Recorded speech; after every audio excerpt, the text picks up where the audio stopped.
Hey everyone, and welcome to the Steps Paranormal Podcast. My name is Paul Cagle, and joining me today is my co-host Eric Aldridge. Hi everybody. How are you doing, Eric? Oh, I'm doing good. We just added a new dog to the family today, and so it's been kind of crazy. Fun. Yeah. I know how that is. When I got my dog, he was kind of insane, so that was a lot of fun. And I didn't have other dogs. I just had a dog. So... Yeah. We've lost a couple of dogs in the last 5 weeks, and so my puppy needed a friend, and so we rescued a 3-year-old American foxhound today. Oh, that's cool. Yeah, very interesting dog. This is a new way of doing things for us. So, I've done a live show before with the Enigma Project, but this is the first time we are doing this live, and so I cannot guarantee what's going to happen or whether or not it's going to be any good. So we'll see. I do see that we are live on the site, so that's good. We'll just kind of see how it goes from there. I did type in a message in the live chat too, so the live chat is working. Okay, good. I think maybe I need to go there. Oh, I see. All right. So I'm going to type in something really quick just to share.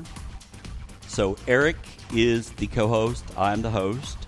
And if you guys want to send us questions and ask via the chat, please feel free to do so. We do love hearing from you guys and answering questions. And this is the first time we've got a chance to do this. Live without a net. Live without a net. Now, again, I have done this before with the Enigma Project, but it is a completely different setup than what we're using here. So we'll see how everything goes. If anyone's listening live right now and the sound is off, please feel free to let us know, because I can't listen to the show and run it at the same time. So there you go. But you're welcome for the live show, everyone. I'm just kidding. But today's topic is going to be using psychics on a ghost hunting investigation. And the reason that I thought of this topic is because not every ghost hunting group out there uses psychics. And those that do, everyone, I guess, uses them differently. And some people don't use them at all for various and sundry reasons, which we'll get into later. But, well, I guess we can discuss it now, because I have a question to ask you about that, Eric. Okay. Some people don't use psychics on investigations because they feel like it makes their group less scientific. How do you feel about that? I think it's going to depend on the psychic on that. I have worked with people who claim they're psychic, and what they'll do is they'll start getting their feelings, and it'll change everybody's focus so that they're not concentrating on their surroundings and trying to have their own personal experiences. They're having personal experiences through the psychic. And so it's important when you have a psychic that you still maintain your investigation, let them do their thing and you do yours. Right. And I've been told before that,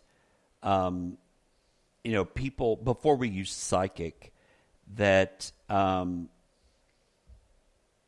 been told by other groups that they respect our scientific methods for going about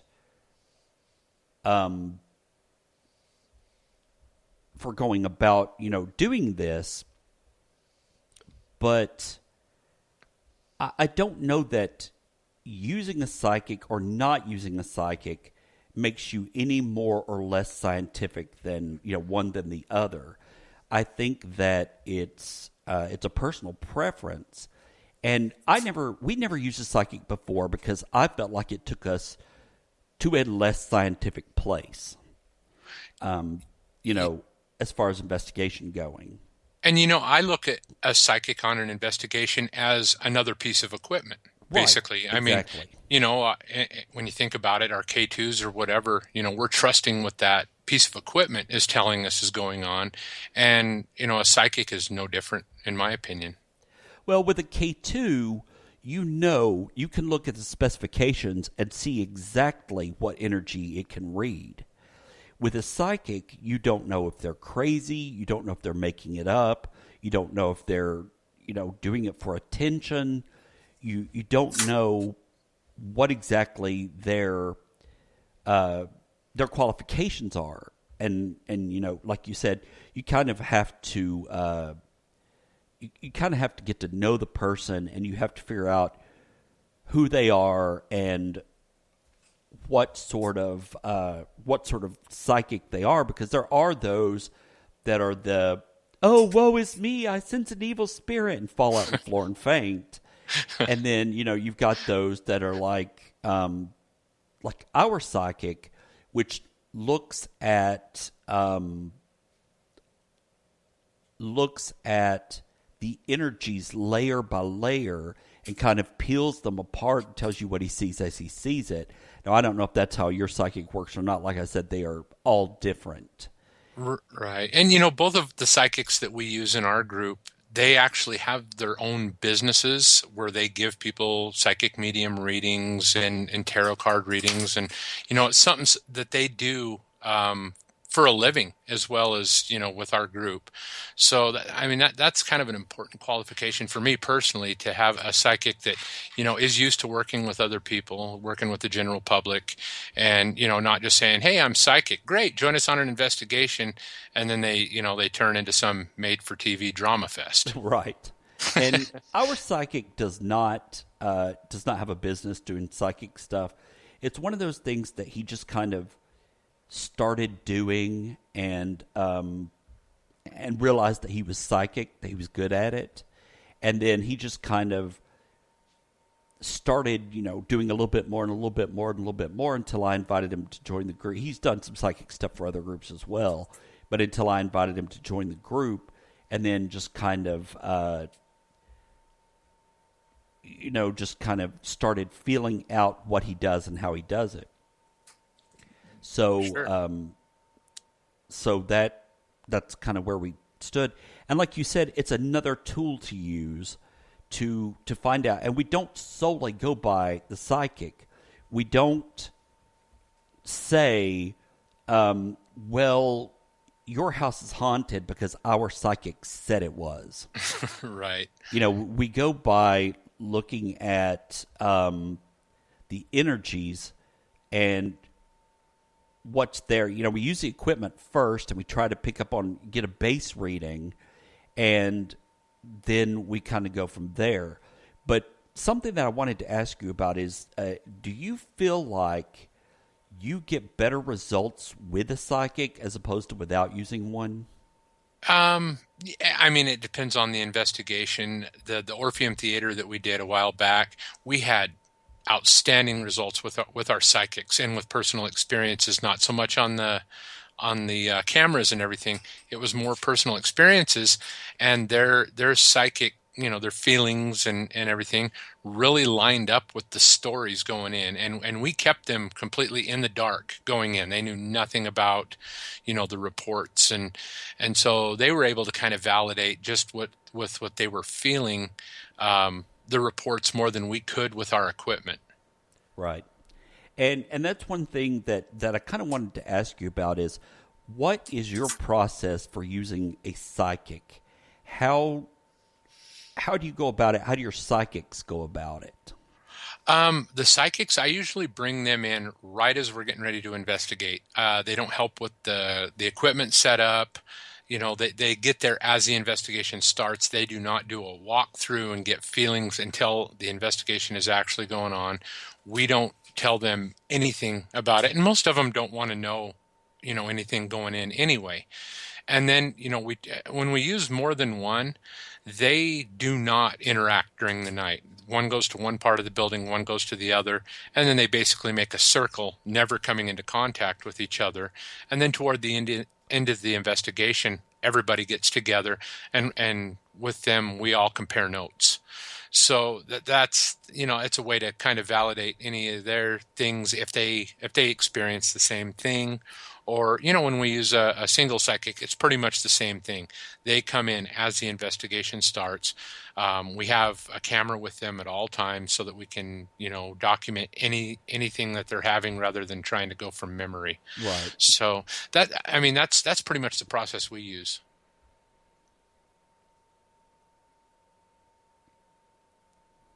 Now, one group we were in on the subject of crazy kind of psychics. I actually nicknamed her Miss Cleo. I don't remember if you remember the infomercials back in the day of Miss Cleo. Call Miss Cleo. I help you now. And because she was a phony, and everything was fear based, and I don't like that. If we didn't go along with it, she would get mad. Oh, don't do that. You're upsetting it. No, you're disrupting my investigation. You need to, which is a worse thing than upsetting a spirit, honestly. Right. Go back to your infomercial and leave me alone. But yeah, so I've kind of seen both ends of the psychic spectrum during an investigation. Yeah, okay. I have gone on investigations with other groups, and okay, there are two types of investigations, I guess, that a ghost hunting group can do. And one type is for a client to help them discover what they're dealing with and to help them figure out the energies that are in their homes so that they can make an educated decision on what they want to do or how they want to handle it or something like that. The other type of investigation a paranormal investigator does is for fun, and I'm talking about big places like asylums and what is the tuberculosis clinic? Waverly Hills. Places like Waverly Hills where we go for personal experiences and to maybe test equipment or test out new people or whatever. It's not for a client. It's for our own personal reasons. Could be enjoyment. It could be tests. It could be just to go. It could be to take other people with us and show them what we do because you don't want to do that in a client's home. So there are different types of investigations. Now, I've gone on the group investigations for fun where people have been psychics that are with us, and that's in air quotes, because they do the drama-based thing. Oh, I sense a spirit in the corner. It's looking at you. It wants you dead. And, points at usually me. And I'm like, well, I can see that. I could understand a ghost wanting me dead, I suppose. I can be annoying. But, and they're swooning and they're rolling on the floor and they're gnashing their teeth. It's really not quite that bad. But you get the point that it's not what you would want in a client's home because you wouldn't want to show that to the client. Go, oh, here's what we found. Here's our psychic rolling on the floor and speaking in tongues. Sorry about that. But, I have done the psychic thing where it wasn't my investigation and it was a group investigation. And we do have the psychics that are dramatic and I guess they want attention or whatever. And so they see and hear things that aren't there. Yeah. And we call that fluff. We do not appreciate psychics with fluff. If we ever invited one of those to one of our investigations and they try to fluff everything, they won't be invited back. Tell us you don't have to paint us a full picture of everything. Tell us what you're feeling, what you're sensing, and then let us investigate that. We don't need to know their life story or what you think their life story might be. If you feel a child around, say, I feel a child, it doesn't have to be, I feel a child, she's wearing a pink dress and she's got little pigtails and I think her name was Mary, and that kind of And she stuff. had a lollipop before she Yeah, died. she had a And she loved lollipop soup. and a And puppy and yeah, you don't want all that. Now, it is kind of good to get a description of the child in case someone has said, "Oh, I've seen a little girl in a pink dress." right. That can validate what they've been experiencing and what the psychic sees. But like Eric said, you don't want to know her birth sign and, the fact that she loves black shoes or, whatever. You don't need all of that. And with some, you call it fluff, we call it high woo. We call it, I our, like that. yeah, we call it, the psychic is in high woo right now. Or they're practicing high woo where the woo factor is really high because they're being dramatic. I'm still in that, Paul. I like that. Yeah, that's fine. I stole it from somebody else. I stole it from a friend of mine that was, she was pagan, and when they would have circles and stuff, they would have certain priests and priestesses that would, "Oh, I sense an evil spirit outside of the circle. Nobody past the circle or you'll be possessed." And she called that high woo. And so I kind of stole it for the paranormal. And, we call it high woo when the psychic faints and rolls around and that kind of thing, faking it. Now, we have had situations where I'll tell this story. And I know I've told it on the Enigma Project.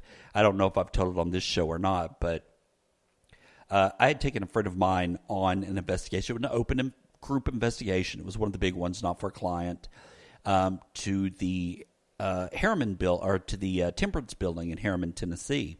First time we'd been there, and another psychic, who I was kind of skeptical of, said that children had died in this location, and there was no proof, no backing it up, nothing. That's what he sensed. And they had done all kinds of research, couldn't find anything. And while we were upstairs, we were looking, and I had taken some friends of mine along that wanted to go, and they eventually joined my group. But she didn't know that she was a psychic or a medium or whatever. And so we were in one of the buildings, and her husband, who's a very big skeptic, was outside. And he was holding the camera, and he was kind of roaming around in the dark hallway.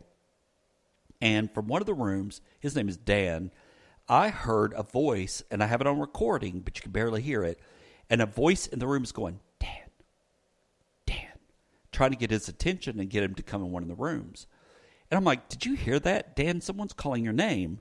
He's like, "No, I didn't hear it." And I'm like, "I've got it on recording because I heard it on the recording." I was doing live EVP at the time.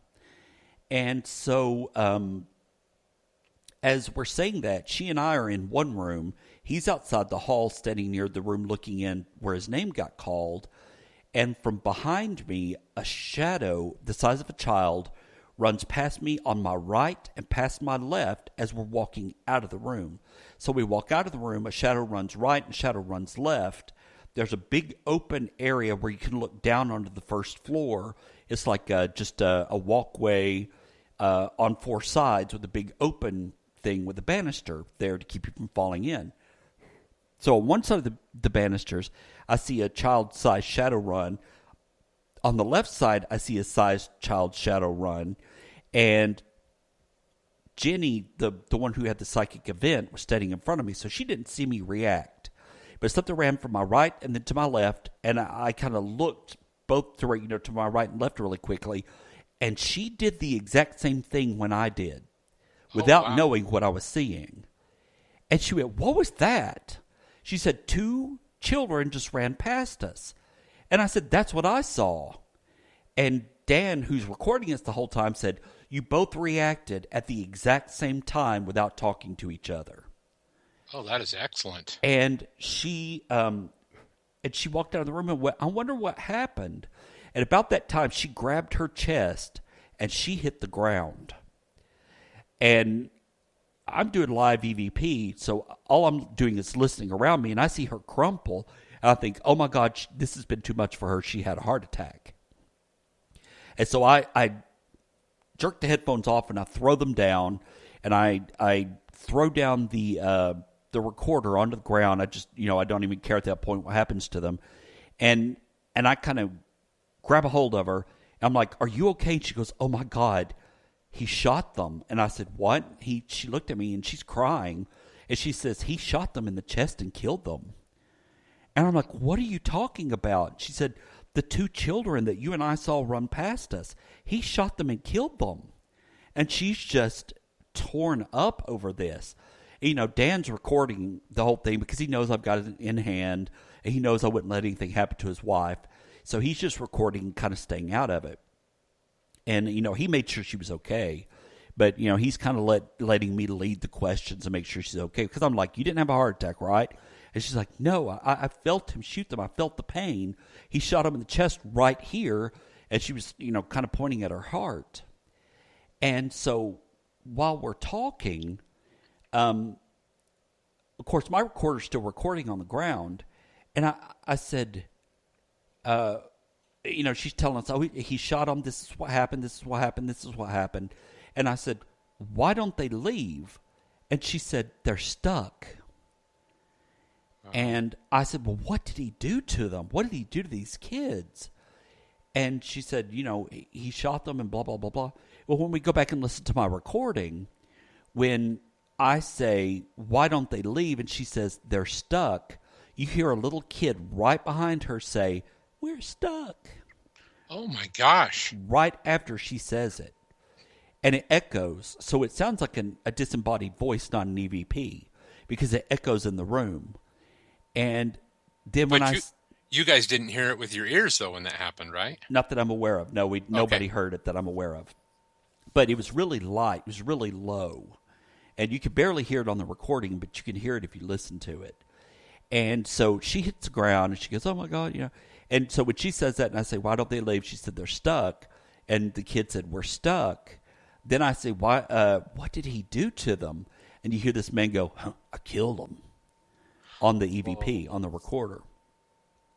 And those are both on the website. You can go to sepsparanormal.org and click on the Temperance Building EVP and listen to it there. Now, it is hard to hear, but if you turn it up, you can hear these things that I'm talking about because we captured them. She didn't know she was psychic. And so when she grabbed her chest, it was because she was feeling that pain of being shot then. Yes. Wow. And we had thought she had had a heart attack or a panic attack or something, and that, something had happened, and she was just like crumpling because she was hurt. She was physically hurt, not because something had happened. She was sensing what had happened. So, both of us reacted to the children running past us. And you could kind of look and see them still standing there looking at us. You could see shadows that were on either side of the banisters just kind of standing there looking at us. And then they were gone after that. But the whole time we're doing this, a friend of mine had brought an okay, a lot of people pronounce it ovulus. It's how do you spell? Ovilus. Ovulus, not ovulus. If it was ovulus, it'd be Ovulus. Anyway, I call it an ovulus. Some people call it an ovulus. It is a machine that has, say, 10,000 words programmed into it. It reads the electromagnetic energy of the area, and then it produces words based on what it picks up, just for those of you out there in the potosphere who don't know what that is. So basically, an entity can manipulate energy and speak to you through it, and it's got a mechanical voice that will say the words that are that it senses. So in the background, and we're not paying any attention to it, we've got the ovulus up there.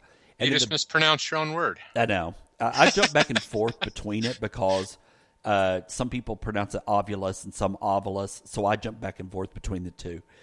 So the ovulus is going on in the background, and we're not paying any attention to it at all. And it's going, "Get out. get out, Wow. get out. And so we're not paying any attention to it till I listen to it later. And that's actually on the website as well. But it says it 3 times. It goes, and it's putting 2 words together going, get out, Wow. get out. And then finally it goes, get out, as, kind of one word. And we weren't paying any attention to it. So that's one thing that having a psychic along, we wouldn't have known it happened had she not had that experience and crumpled and hit the ground and read the energy of the area. So I think that's interesting. Now, this person is not high woo. She's not dramatic. She doesn't swoon at the drop of a hat. But the thing that really cinched it for me and for her that she wasn't just having some sort of hysterical event was the fact that the EVP or disembodied voices, whatever you want to call it, backed her up on what she said. When Right. she said they're stuck, and the little kid went, we're stuck. And then when I say, what did he do to him? The guy goes, I killed him. So it kind of backed that up. Have you guys had any experiences like that? As far as feeling pain during an investigation, that actually happened to me one time at the Orpheum Theater when we were doing that investigation. I started to feel a really, really sharp pain in my foot. And, I started getting a feeling that, okay, this is something I got to bring up. Isn't a normal pain. And it's not paranormal, but I asked them, I said, did somebody get hurt? Like right where I'm standing right now, did they hurt their foot? And this is recently, this is within the last few months, and they all started laughing, and they said, yeah, a guy dropped a toilet on his foot on the floor above, right where you're standing. And I said, it was his right foot, correct? And yeah, that was his right foot. It broke one of his toes. And just as he said that, it felt like a bolt of lightning shot out of my middle toe. And I said, it was his middle toe that broke, wasn't it? And he said, yeah. So, I mean, I've never seen anybody, just drop to the ground and clutch their chest like that. But as far as getting a feeling, actually feeling the pain, yeah, that's happened. And, on that same investigation, you were saying that the lady that was with you, really didn't know she was psychic, and our psychic really found herself on that investigation, getting names that were later confirmed. And one of the coolest things that happened with that was she started saying, she was saying there's treasures in the walls, and I'm going, really, there's no walls here, all the walls have been knocked down in this basement. And she's like, no, there's treasures. Well, one of the owners was standing right there with us, and he said, oh, right here there was a wall that was drywall, and when we tore the drywall down, there was artwork from, Nice. earlier in the 1900s, somebody had hid this artwork in the walls, built a wall around this artwork to protect it or something. And she kind of freaked out. She said, Eric, where am I getting this information from? And I said, I don't know, but you just need to go with it. Yeah. You keep spitting it out. And, she got the name of the original owner or stagehand. J.R. Anderson was the name. And she was saying she was saying J.R. Anderson. The original owner was A.R. Anderson, which was amazing. The owner was right there to confirm that. And another name that she got was June Morgan, which we discovered a picture of June Morgan's name written on a wall. Nice. The next day, the day after the investigation. We didn't even know it was there. So, yeah, I mean, yeah, when a psychic is not so full of themselves, as a matter of fact, they're even just finding themselves, I find them to be really reliable. They have a hard time saying what they're feeling because they think they're going to sound stupid. Someone that comes in and says, oh yeah, I'm feeling this and this and this. And, there's a certain, I guess, vulnerability about someone just learning their abilities, and they're easy to trust. It's almost like a child, how a child doesn't lie. Right. So, And it's fun. It's fun and interesting to watch a psychic find themselves. yes. Because it is. And I was going to ask, do you consider yourself to be psychic or sensitive or? I wouldn't consider overly psychic. I'm empathic, and Me I too. my intuition is very good. I can feel the emotions of a room, and I'm getting to the point now where I can find out where those emotions are focused, whether it's, if I'm feeling the person standing next to me or if I'm feeling somebody that is not actually physically standing near me. So, the more I do this, the more I trust them and go with my gut instinct too. If my gut tells me, get out, I will listen to that. Yeah, that's kind of how I do it too, in the fact that I consider myself to be sensitive. I don't consider myself to be psychic or, a medium or whatever, but I do consider myself to be sensitive and empathic, because I can read people's emotions and I can tell what's going on with them, and sometimes I know the right thing to say, the right time to say it, and what they need to hear and what they don't need to hear if they're having a really hard time with something. So I consider myself to be sensitive and empathic. And when I go in on an investigation, I read the energy of the room like you were talking about. Right. And I say, there's something about that corner. Let's put a camera there. And we do that. And sometimes we get data and sometimes we don't. And then, sometimes it moves, or I can say, oh my God, something's here. And, you can already tell because other people are reacting subconsciously to it. They're getting uncomfortable and shifting around, and I sense it. And I say, oh my God, something's here. And then 5 minutes later, it's just gone. Right. And I'm like, I don't feel it anymore. And everybody's like, oh my God, neither do I. You said it at the exact same moment I sensed it was gone. So we have used that on previous investigations. But as far as a full-blown psychic, we've only used Stephen, our psychic, for the last couple of investigations, and it turned out really well. We had an investigation Friday night at a person's home in South Pittsburgh, and we got there at about 8 o'clock our time. They're on Central, but we got there about 8 o'clock our time, and he didn't get there until closer to 10:30 or 11 our time. So we had already done the walkthrough, talked to the homeowner, gotten all the stories. She showed us specific locations and all that. Well, Jenny was with us, the psychic, or, the fledgling psychic, I guess. She's not full-blown or open yet. But she was picking up on a couple of things. But when Stephen, our psychic, got there, he picked up on a lot of stuff that the homeowner was experiencing, and we hadn't told him anything. And she said that the dogs stand at one wall and bark constantly, and they couldn't figure out why. Well, I didn't tell him that, and he walks into that room and he looks at that wall and he goes, something walks in and out of that doorway constantly. He said it's back and forth, back and forth, back and forth, back and forth. He said they're doing it right now. They're walking back and forth. And then he walked into it's an older house, and they're changing things there. And they had put their bedroom down in what was, I guess, a sitting room or whatever for now. And he walked into there, and he kept looking out the window and talking to me. And he kept talking and looking out the window. He'd sit there and look out the window the whole time he was talking to me. And he didn't realize he was doing it. And I said, what are you doing? Why are you looking out the window? He goes, I don't know. I feel something weird there. Well, she had seen a man standing outside that window looking at her. They used to have, right outside that window was a shed that was attached to the house. So you could look out that window and look directly into the shed, and they were tearing it down because they were doing the renovations.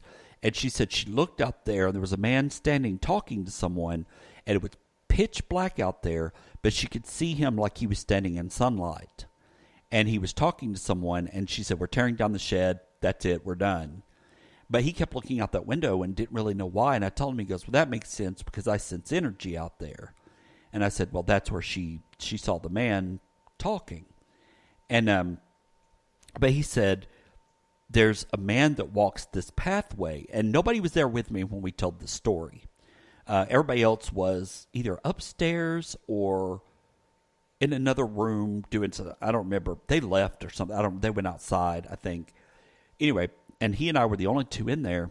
And so when Jenny comes in there, she starts walking the path that the man was talking, that he was talking about, the man walks.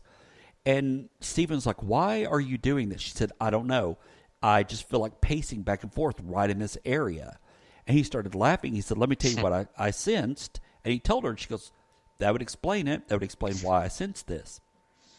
And so we go upstairs, and the homeowner had said she thought the upstairs used to be some sort of doctor's office because the way it's set up and some of the way, and everyone gets the creeps there except for her, as she's an EMT. So she would be comfortable in a situation like that, whereas other people might be uncomfortable being in a doctor's office or what they perceive as a doctor's office. She's comfortable around the medical and the macabre because she is an EMT and she's seen all kinds of dead bodies and trying to save lives and stuff like that. But of the three of us that are sensitives or psychics, I walked into that room and got dizzy. Jenny walked into that room and got dizzy. And then 2.5, 3 hours later, Stephen walked into that room and got dizzy. He's like, I don't know what it is about this room, but I feel dizzy. And I said, that's funny because Jenny and I did the exact same things at different times. And then he turned around and looked at me and said, did this used to be a medical room? Did they used to do medical stuff here? And I laughed and I said, that's what she thinks. We're not sure. And he said, I believe she's right. And he kind of went into a little bit of what he felt. And in some of the other rooms, it's like, I sense this, I sense this. I was like, well, that's exactly. And while we were downstairs, he looked up and he said, does she hear people upstairs walking back and forth when nobody's there? And I said, yeah, she hears it all the time. He said, yeah, I can sense that. And that was the first thing he picked up on. So he picked up on a lot of things that she had said was in that house. Now, all that's well and good and great and whatever, but as far as ghost hunting groups and evidence, we were in the room where he said the pacing happens, and we were all in there, and we had Julie, Sushi, who, if some of you have listened to the podcast, you know who Sushi is. She was my co-host for the longest time for the Steps Paranormal podcast, and she's still my co-host for the Enigma Project. And so Julie, Sushi, was there, and she was standing near the doorway where the guy walks in and out of, and I was standing over to the other side, and Stephen was standing in front of me, and people were dispersed throughout the room, and he said, here he comes. He's walking through here right now. I can feel it. And as he said that, when he started talking, Julie started talking at the exact same time. She went, oh my God, I felt it get cold, and this air brushed up against me.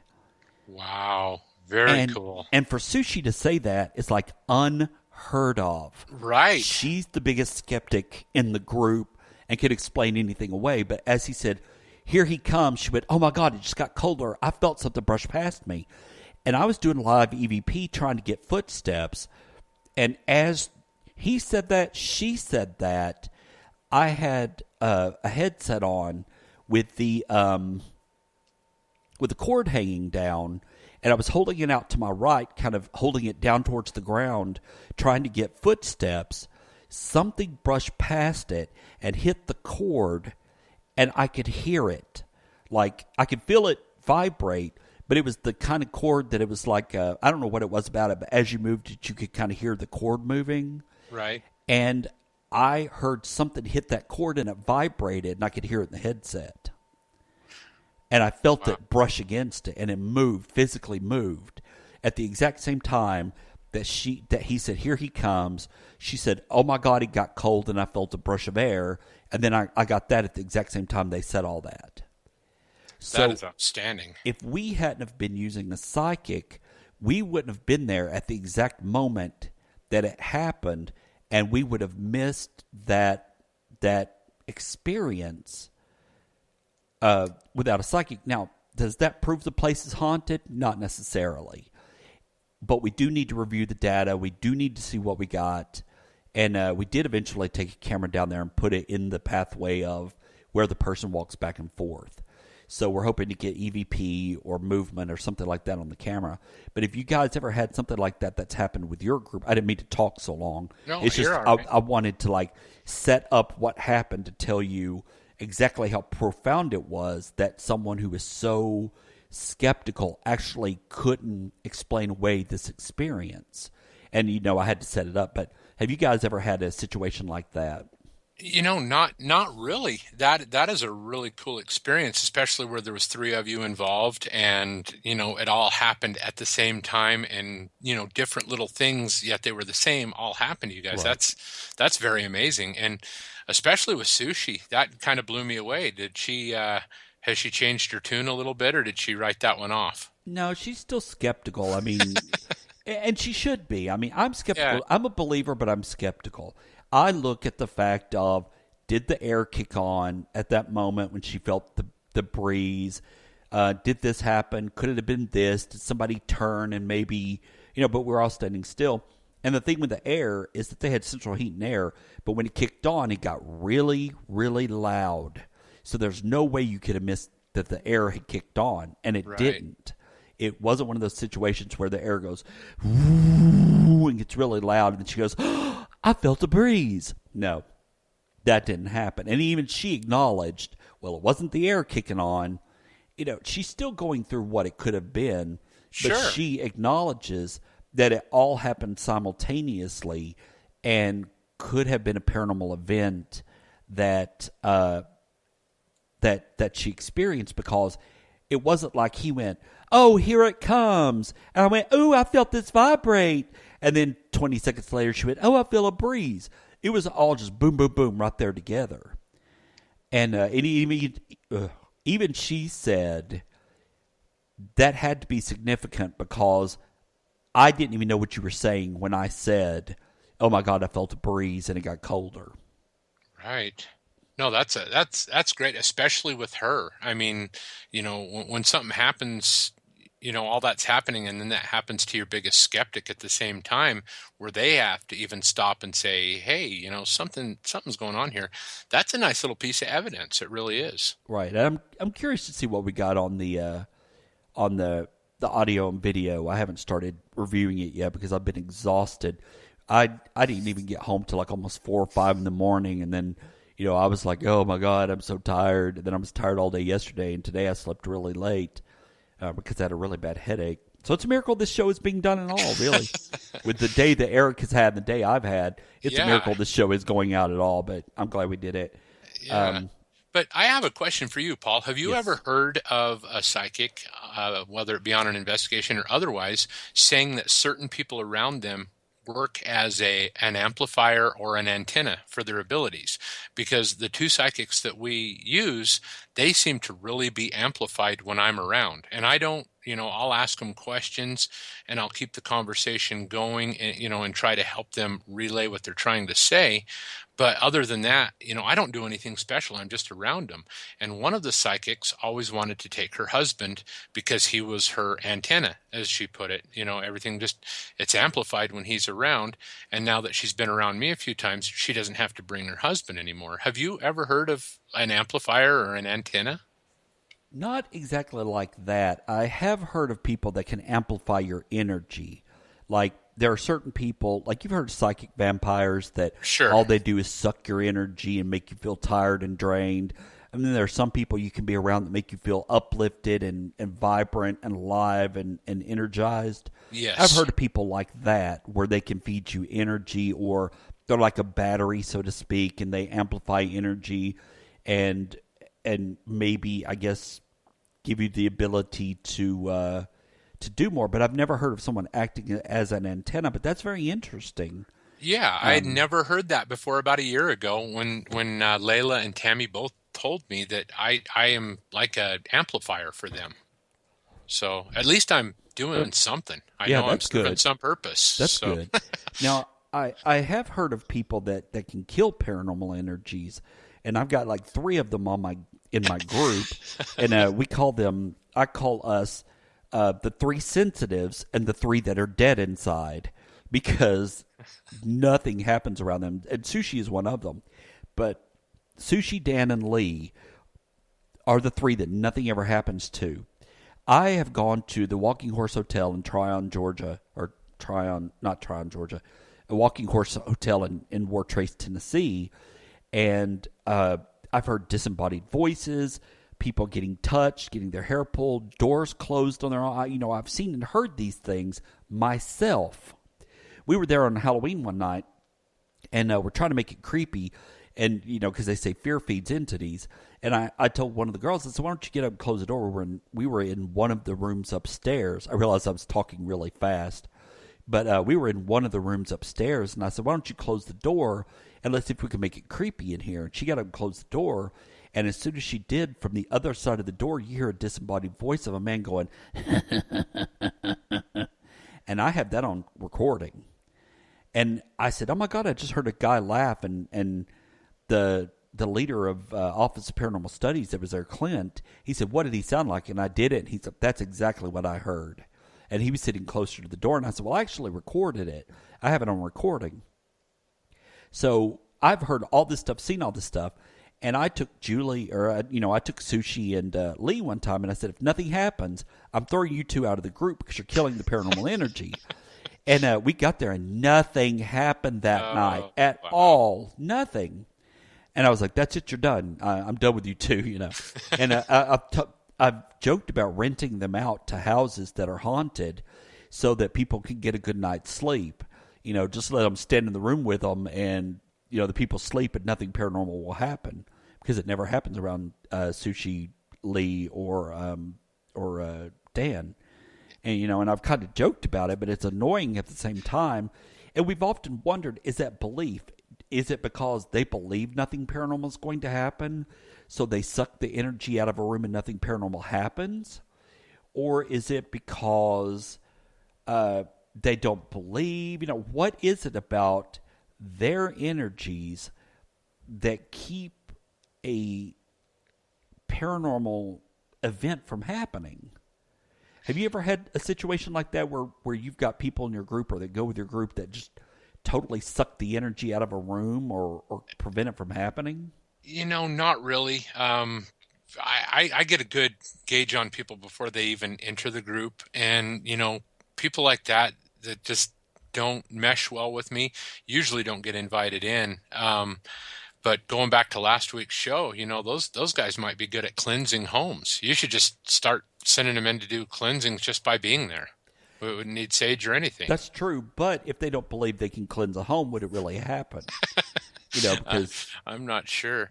Because they already don't believe that,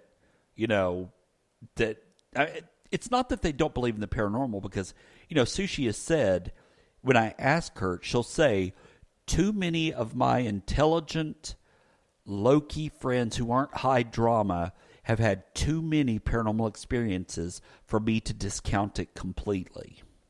Right. So she believes there's something, she just doesn't know what it is, and she never has the experience herself. And one lady in the group, she claims that she has nothing. That's what she says. I have nothing. I have no abilities whatsoever.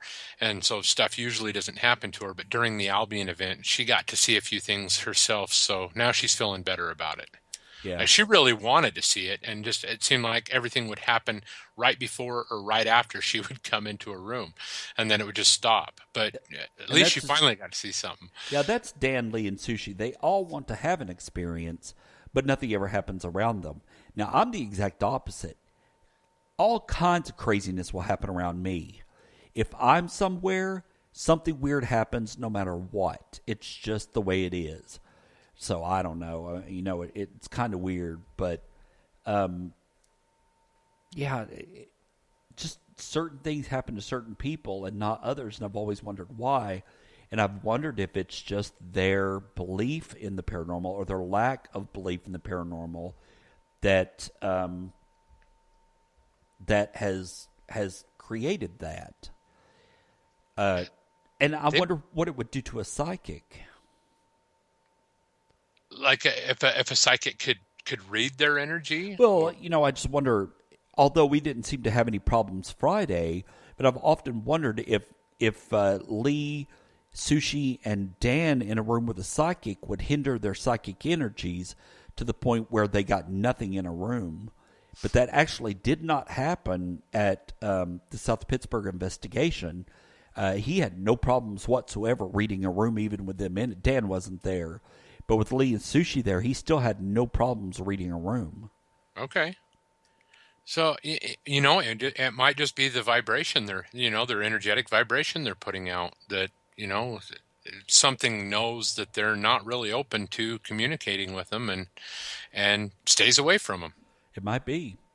Dan is not afraid of anything. He will go in a haunted room completely by himself with nothing but a camera and pitch black and be like, okay, do something. Do anything. I don't care. Touch me. Scratch me. Do whatever.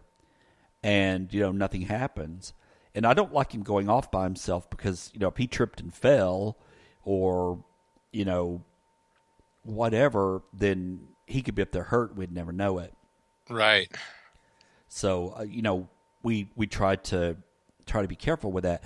But like on this investigation, before Stephen got there, I sent one sensitive and one person that was dead inside upstairs to kind of do stuff, kind of investigate by themselves because there were 4 of us there and 2 of us stayed downstairs and 2 went upstairs just to see what would happen.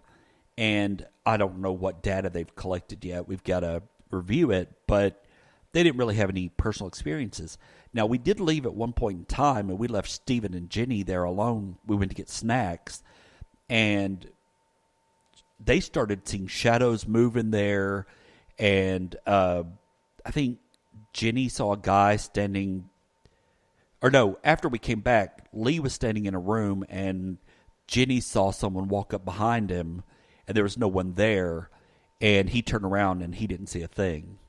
So it still happens around him, but he didn't see it, and she did. That's very interesting. That's one of those experiments I've always wanted to try, is having a sensitive and a person who's dead inside kind of go into a room and see what happens to them, and just, kind of document the data and what happens and where, when, how, why, that kind of thing, and just, figure it up and see if anything still happens. I need to find some people that are dead inside, and then I can help you out with that that experiment. Well, you might have some in your group. Who knows? But, and it's not skepticism, because everybody in my group is skeptic. We all take it with a grain of salt. We all look at the data, and we don't overreact. We don't go, oh, my God, now it's haunted. I felt something brush past me. It was air, so I know it's haunted now. Everyone's skeptic, and we all look at the facts.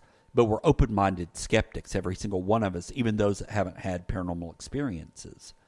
So, yeah. No, that is just it's very interesting. I'm sitting here thinking about it, just wondering, why that is. Why are some people just really tuned into because I think everybody has psychic abilities, but why are, it's so easy for some people to tune into them, and then there's other people that just don't even know they're there, and they don't have them. Right. I've wondered the exact same thing all my life, pretty much, because I know people that have had such profound, life-changing paranormal experiences, and then people who've had absolutely nothing happen, and I've always wondered why. But getting back to the topic of psychics, ghost hunting groups using psychics, there can be a downside to it that you have to trust the person you're using as a psychic. You have to know they're not high woo, unless that's what you're into, but then your reputation's going to suffer for that. But, you have to make sure they're not high woo. I've actually taken Stephen on an investigation where the client would pull them aside to ask him personal questions, and I would walk into the room and they would be crying. Because Stephen was so accurate with his information that it would just freak them out and they would start crying. Or he would say, your father's here. I sense that he is, he loved you very much and he wanted to tell you goodbye but couldn't. And they'll just break down into tears.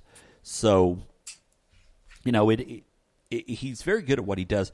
But when he goes in, it's like layers. It's like he looks at it by layer by layer by layer, and he'll pull one layer aside and say, okay, I sense that I hear this sound, people walking.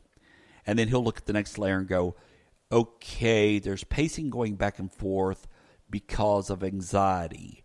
And then he'll look at the next layer and he's like, okay, I sense a man that's pacing back and forth. And then, he looks at it and goes, okay, he's pacing right here between this window and this window. And, and he looks at it, he builds on it, does it layer by layer.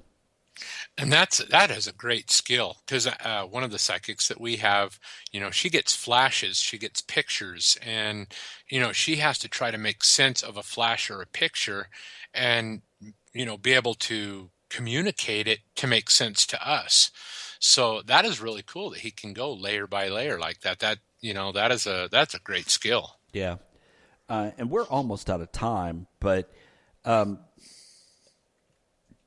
with your psychics, you said you send them in separately than everybody else?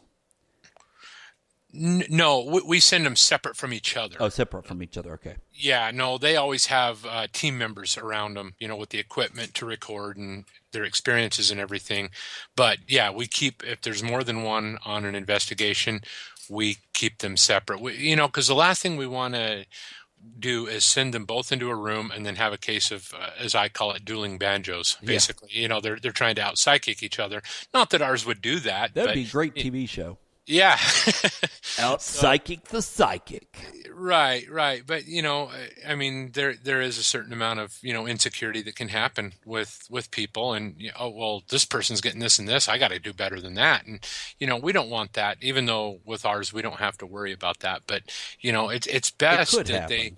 It very well could. And I've seen it with other groups that, people are just trying to outdo each other all the time, or outwoo each other all the time, I guess. Yeah, exactly. But no, we want them to be comfortable. Whatever team member we put with that person stays with them all night, just so they have a comfort level of, being able to work. Do you use together. them as far as trying to figure out where to set up equipment or which rooms to investigate? No, because we usually have the equipment set up and, talking to the client or the building owner. Usually, I have a pretty good idea where to set the equipment up. So the equipment's already set up throughout the building. And so, no, unless they said, hey, there's a lot going on over here, you might want to move a camera over here, I would probably listen to that and say, right. This camera's not doing anything. Let's move it over there and see what we catch. Right. And, just to wrap up, because we've only got like 2 minutes left, but just to wrap up, some groups don't use psychics because they feel like it's unscientific, that they are trying to capture data with scientific equipment only, and they don't use psychics for that reason because they feel like it makes them less of a scientific group. And I've come to disagree with that statement because I feel like if you use the right psychic or the right person, then it gives you another tool in your arsenal for finding the paranormal, where to put the camera, where to do specific EVP work, what questions to ask based on who they think is there, what they think is there, and then you try to corroborate what they get. Or they've already corroborated what the homeowner is experiencing, so they back it up and they give you another piece of data to focus on when investigating. So I think that's pretty cool. Yeah, and I agree. I mean, I think the right psychic is a great tool for an investigation team. There's a time and place to use them and to not use them, but I've known a lot of psychics that are tools, but go ahead. Yeah, Miss Cleo. Yeah, she call me now. Miss Cleo will give you a reading. She went to jail actually for fraud. Surprise me. She actually went to jail for fraud. That sounds about right. Yeah. Yep. Any final thoughts on this before we wrap it up? No, the investigation we've got coming up this Friday night, we're going to have our 2 psychics with us, and we're really looking forward to it. Awesome. We'll have to talk more about that on another episode, but that is going to wrap it up for this episode of the SEPS Paranormal Podcast.